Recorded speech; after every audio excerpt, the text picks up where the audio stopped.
Hey heroes, Jonathan here at Night Knowledge, and these are my 7 best beginner tips for Elin, Eternal League of Nefia. Don't forget to like and subscribe, leave your best tips in the comments below, and stay till the end for some hotkeys that you might have missed when learning the game. Number 1. How to build a house. Building a house is only tricky in the bottom right corner. What you'll want to do is essentially make the corner, then place the left wall again. It won't initially look like anything happened, but you'll know you did it correctly when a log corner piece is added. It will take more time, but I do recommend making a big initial building or make it L-shaped so you can separate the crafting stations and chests from the beds, which will reduce the amount of misclicks. If you're having problems finding leaves, look out for weeds and avoid using your energy gathering from flowers or vines.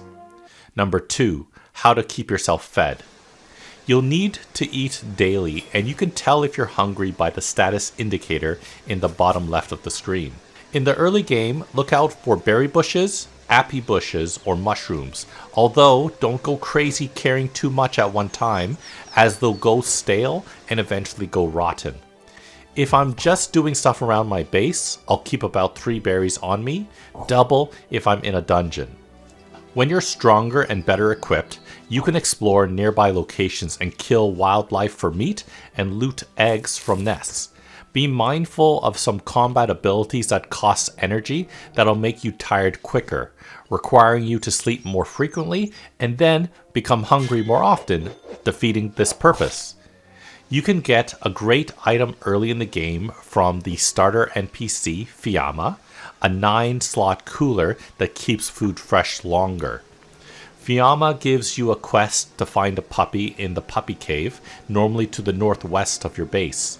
On the 2nd level of that location is the puppy.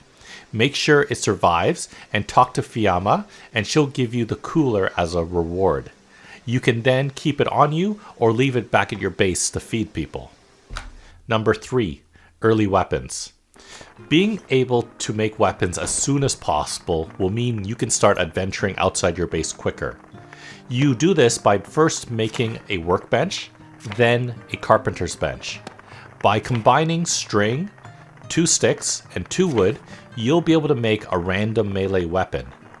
Make sure you look at the hardness stat of each of the inputs you're using, which will increase the quality of the end product. Equip melee weapons by right-clicking or clicking and dragging them into the appropriate hand on the right-hand side of the screen. Then, I'd recommend selecting character, select strategy, then select your preferred auto combat mode through the drop-down window. If you don't know what these auto combat modes are, you can go to the Elin wiki, which will explain it to you.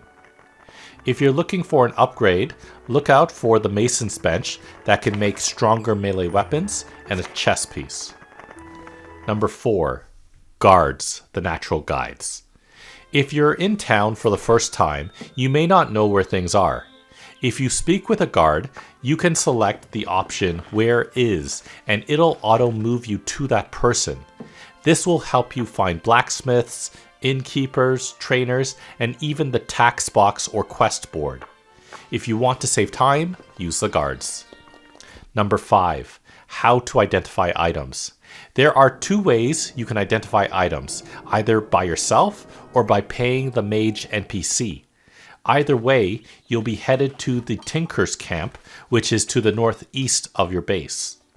When you reach the camp, locate the mage in the bottom right part of the map, and you can pay her to identify items. A possibly better alternative is to pay platinum coins to the trainer, also found in the camp, to learn the appraisal skill. You'll earn platinum coins from completing NPC quests, which you obtain from quest boards. One of the earliest, easiest quests will be obtained from the starting male NPC Ashland, who gives you a quest to defeat 100 enemies, and you'll get 10 platinum coins in return. Note that the appraisal skill auto-identifies items over time and not immediately, and there are wands that have charges that also can identify items for you. Number 6, how to make money. Early in the game, you'll be given the option to speak with the inspector. He'll give you a quest to make a shipping container. Once made and placed, you can put your extra stuff and sellables inside, and it'll sell them all daily automatically. This is also a good place to put garbage bags that makes your property all yucky. Some online guides will tell you to make grass flooring or sell stone columns, but I've found that going dungeon delving and just selling excess spellbooks, wands, and potions can make you a lot of money as well. Number 7. How to pay taxes. All major towns have mayor offices where you can pay taxes, but the closest one is Mycelia, found on the road to the southeast of your base. Simply stick to the road, carrying about 2 days worth of food, and you'll find the building in the middle of town, the northwest building. Simply click and drag the invoice into the slot to pay, or right-click on it with the deposit window open. So, those are my 7 best beginner tips to Elin.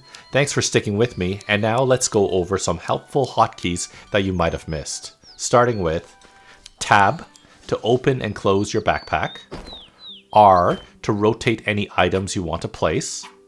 If you're carrying a makeshift bed, you can press F5 to use it to sleep and recover stamina. Don't forget about the fast deposit button to the right of your backpack that will automatically run you to all appropriate boxes in your base. To attack friendlies, press the shift button and then the left click button. And finally, to switch hotbars, you can press the left control button. I hope these tips helped you out. Now it's your turn to help out your fellow heroes by leaving your best beginner tips in the comments below. Check out the rest of my channel for other videos on Elin, video games, board games, and other fun things. Thanks for watching, and I'll see you next time.